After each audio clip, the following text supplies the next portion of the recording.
Welcome friends, आप सभी का फिर से एक बार स्वागत है हमारे चैनल पे। और आज हम बात करने वाले हैं पिछले हफ्ते थिएटर्स में रिलीज हुई Marathi historical war drama film यानी कि पावनखिंड के बारे में, जिसमें लीड रोल में आपको नजर आएंगे चिन्मय मंडलेकर, अजय पुरकर, अंकित मोहन और मृणाल कुलकर्णी। तो ये फिल्म जो है मेरे द्वारा थिएटर्स में जाकर देखी गई पहली मराठी फिल्म है। इससे पहले जब मैंने जितनी भी मराठी फिल्में देखी हुई हैं उन्हें ओटीटी पर ही देखा हुआ है। तो फिल्म जो है शुक्रवार को रिलीज हुई थी, तो शुक्रवार को तो मैं नहीं देख पाया था इस फिल्म को। तो मेरी प्लानिंग जो थी संडे को थी, क्योंकि मैं कुछ ऐसी फिल्में होती हैं जिनको मैं हमेशा से कोशिश करता हूं कि मैं मैक्सिमम नंबर ऑफ ऑडियंस के साथ बैठकर देखूं, क्योंकि यहां पर गुजरात में जब भी कोई बाहर की रीजनल फिल्में लगती हैं तो वहां पर ऑडियंस हमेशा बहुत ज्यादा नहीं होती हैं। वो अक्सर संडे को ही ज्यादातर हमें देखने को मिलती है थिएटर्स में। तो मैं कोशिश करता हूं कि कुछ फिल्मों को जो है मैं संडे को जाकर देखूं, ताकि ऑडियंस जो है मैक्सिमम नंबर में रहे और देखने का जो है मजा दुगना हो जाए। तो काफी बार मैंने आपको बोला भी है, साउथ की भी काफी सारी ऐसी फिल्में आती हैं जो मैं ऐसी ही कोशिश करता हूं कि मैक्सिमम ऑडियंस के साथ जाकर देखूं। तो मेरी प्लानिंग थी संडे को देखने की, पर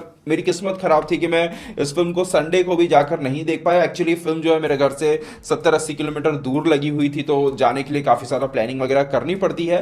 तो यहां पर मैं संडे को नहीं देख पाया और फाइनली कल मंगलवार को जो है मैं जाकर थिएटर में देखा ये फिल्म। और कह सकते हैं कि वहां पर तब तो ऑडियंस थी नहीं, क्योंकि जिनको देखनी थी फिल्म उन्होंने मेरे हिसाब से वीकेंड्स पर ही देख ली होगी। तो लगभग थिएटर जो था खाली था, 2-3 लोग थे उसके अंदर। तो इस फिल्म के ट्रेलर को देखने के बाद जो भी मैंने इस फिल्म से एक्सपेक्टेशंस लगाई थी, कहीं ना कहीं कहना चाहूंगा फिल्म देखने के बाद कि वो सारी एक्सपेक्टेशंस को ये फिल्म जो है फुलफिल करने में कामयाब रहती है। ये एक ऐसी फिल्म है जिसको अगर आप देखने जाओगे तो इस फिल्म के अंदर ऐसे काफी सारे मोमेंट्स हैं जहां पर आपके रोंगटे भी खड़े हो जाएंगे और आप जो है बहुत बहुत बहुत ज्यादा इमोशनल भी होने वाले हो। और ऑनेस्टली कहना चाहूंगा कि फिल्म के आखिरी के जो 15-20 मिनट है ना, वो इतने कमाल के हैं कि आप कहीं से भी हो, किसी भी स्टेट से बिलोंग करते हो, आप इस हिस्ट्री के साथ जुड़े हुए हो नहीं हो, बचपन से इनके बारे में सुना है नहीं सुना है, कुछ भी हो, किसी भी स्टेट से हो, दुनिया के किसी भी कोने से क्यों ना हो, पर इसका जो आखिरी 15-20 मिनट है वो इतने कमाल के, वो इतने बेहतरीन है कि आप इमोशनल हो जाओगे।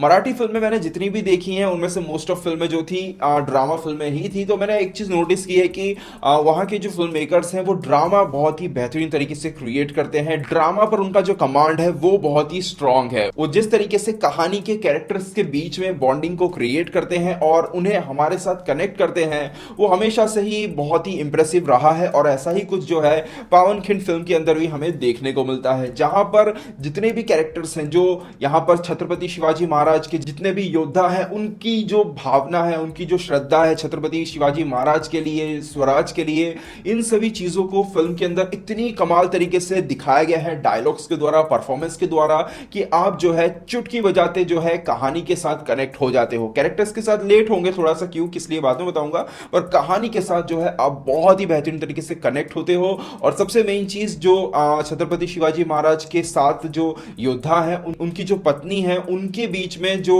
एक बॉन्डिंग दिखाई गई है, एक किस तरीके से वो एक दूसरे का सम्मान करते हैं, उन सभी चीजों को भी फिल्म के अंदर जिस तरह से प्रेजेंट किया है ना, वो इतना बेहतरीन है कि उसी का एक नतीजा होता है कि क्लाइमैक्स जो है बहुत ही इंप्रेसिव, बहुत ही इमोशनल साबित होता है। फिल्म के फर्स्ट हाफ के बारे में बात करूं तो फिल्म का फर्स्ट हाफ मुझे जो है ठीक ठाक डिसेंट लगा, क्योंकि फर्स्ट हाफ के अंदर देखकर मुझे ऐसा लगा कि यहां पर जो है थोड़ा सा ऐसा समय रखना चाहिए था कि जहां पर कैरेक्टर्स को थोड़ा और जो है बिल्ड करना चाहिए था, कैरेक्टर्स को थोड़ा और स्ट्रॉन्ग बेस देना चाहिए था। स्पेशली जो नेगेटिव कैरेक्टर है, सिद्धि नाम का एक कैरेक्टर रहता है जिन्हें छत्रपति शिवाजी महाराज को मारने के लिए भेजा जाता है, तो उनके कैरेक्टर को मेरे हिसाब से जो है थोड़ा और बेहतरीन तरीके से लिखा जा सकता था। उनका कैरेक्टर जो है बहुत ही कमजोर जो है यहां पर पर्दे पर नजर आता है। इसके अलावा फिल्म की शुरुआत को देखकर कहीं ना कहीं मुझे पर्सनली ऐसा लगा कि फिल्म के जो डायरेक्टर हैं, जो राइटर हैं, उन्होंने कहीं ना कहीं जो महाराष्ट्र की ऑडियंस है उन्हें ही ध्यान में रखते हुए इस फिल्म की कहानी को लिखा है, क्योंकि उन लोगों ने बचपन से ही इन सभी चीजों को पढ़ा हुआ है, इन सभी योद्धाओं को जो है बचपन से जानते आ रहे हैं। तो इसीलिए उनको पता है कि हमारी ऑडियंस को जो है ऐसा कोई बहुत स्ट्रॉन्ग इंट्रोडक्शन या फिर बहुत ज्यादा स्ट्रॉन्ग बेस देने की कोई जरूरत नहीं है। वो थिएटर में बैठते ही इन कैरेक्टर्स के साथ कनेक्ट हो जाएंगे। पर अगर आप उनमें से हो जो इस हिस्ट्री के साथ कनेक्ट नहीं हो, जिन्होंने इन सभी चीजों के बारे में ज्यादा पढ़ा नहीं है, तो कहीं ना कहीं इन कैरेक्टर्स को समझने में, इनके साथ जुड़ने में फिल्म के अंदर आपको जो है थोड़ा सा समय लगेगा। पर कह सकते हैं कि फिल्म का फर्स्ट हाफ जो है उस काम के लिए सफिशिएंट साबित होता है, और इतना सफिशिएंट तो हो जाता है कि सेकेंड हाफ आते आते जो है आप पूरी तरह से उन कैरेक्टर्स के साथ, उनकी भावनाओं के साथ कनेक्ट हो जाओगे। और कहना चाहूंगा कि इसका जो क्लाइमैक्स है, वहां पर एक्टर्स ने जो काम किया है ना, इस फिल्म की अगर सबसे बड़ी हाईलाइट मैं कहूंगा ना, तो वो है सभी की परफॉर्मेंस।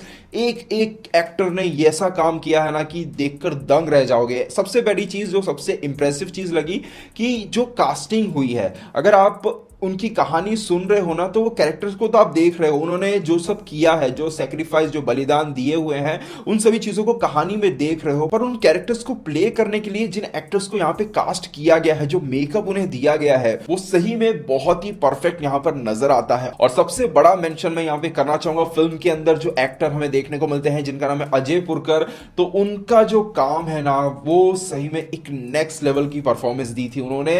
वो यहाँ पर बाजी प्रभु देशपांडे जी के रोल को निभा रहे हैं, और ऑनेस्टली कहना चाहता हूं, उनकी जो परफॉर्मेंस है, सबसे पहली चीज तो वो लुक, कास्टिंग इतनी परफेक्ट नजर आती है।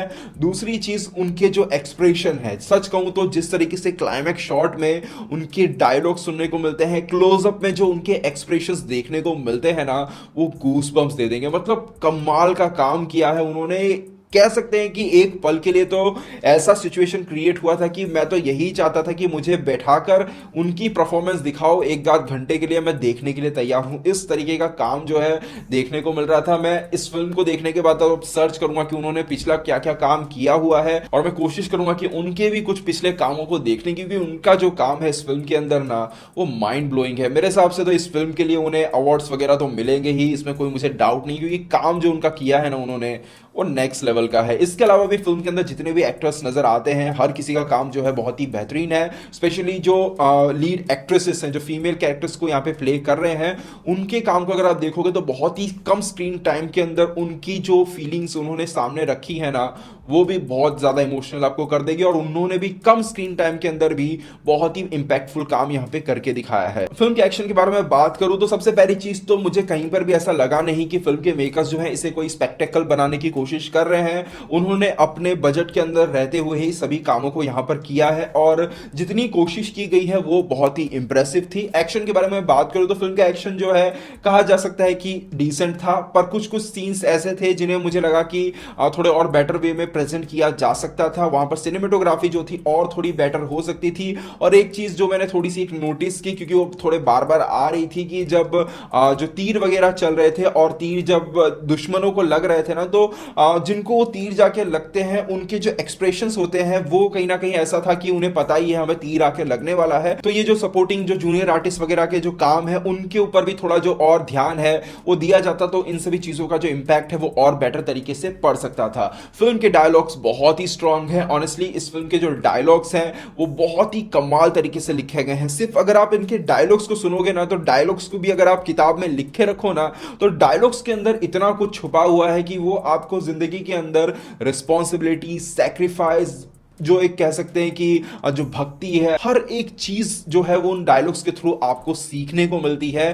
तो उन सभी चीजों पर डायलॉग्स का बहुत ही बड़ा इंपैक्ट यहां पर कहानी के अंदर पड़ता है, और उन डायलॉग्स को जिस तरीके से डिलीवर भी किया गया है वो भी बहुत ही बेहतरीन है। फिल्म का बैकग्राउंड म्यूजिक काफी अच्छा है, काफी जगहों पर काफी चीजों को एलिवेट करने में कामयाब रहता है। पर हाँ, कुछ जगहों पर मैंने नोटिस किया कि बैकग्राउंड म्यूजिक जो है कुछ कुछ जगहों पर डायलॉग्स के बीच में थोड़ा सा ज्यादा लाउड हो जाता है। तो मेरे सबसे उन जगहों पर जो है बैकग्राउंड म्यूजिक को थोड़ा सा लो रखा जा सकता था। तो ओवरऑल कहा जाए तो पावनखिंड एक अच्छी वॉर ड्रामा फिल्म है, जिसके अंदर इसका ड्रामा, इमोशन और सबसे मेन चीज इसकी परफॉर्मेंसेस एक्टर की इतनी कमाल की है कि आप जो है एक्शन को एक पल के लिए भूल ही जाओगे। तो मेरे हिसाब से अगर आप इस हिस्ट्री को जानना चाहते हो, इन योद्धाओं के बारे में, उनके सैक्रिफाइसेस के बारे में जानना चाहते हो, जो मेरे हिसाब से जानना चाहिए, और ऐसी ऐसी फिल्में, क्योंकि हर स्टेट में इन सभी चीजों को पढ़ाया नहीं जाता है और हर कोई खुद से पढ़ता भी नहीं है, तो जब फिल्मों के माध्यम से इन सभी चीजों को दिखाया जा रहा हो, तो मेरे हिसाब से हर किसी को इस फिल्म को एक बार जरूर देखना चाहिए। तो दोस्तों, ये था मेरा ओपिनियन इस फिल्म को लेकर। अगर आपने ये फिल्म देख ली है तो आपको फिल्म कैसी लगी मुझे कमेंट सेक्शन में जरूर बताइएगा। दोस्तों, बस यहीं तक आज का वीडियो, उम्मीद करते वीडियो को पसंद आया होगा। वीडियो को लाइक शेयर जरूर कीजिएगा। मिलते हैं हमारे अगले वीडियो में, तब तक के लिए बाय बाय, टेक केयर।